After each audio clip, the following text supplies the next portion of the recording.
اتصل علي رقم فرددت عليه، والله لا أعرفه.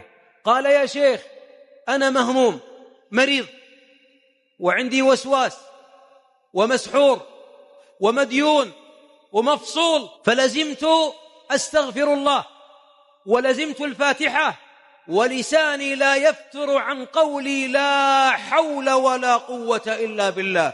والله شفيت وقضي ديني والآن في وظيفة. والله يا شيخ ما زدت عن قول لا حول ولا قوة إلا بالله، سمعت شرحها تدبرتها. بعضنا يقول لا حول ولا قوة إلا بالله إنه لا يعرف معناها. ما الحول بيد من؟ القوة بيد من؟ نرجع إلى من بيده مفاتيح الفرج؟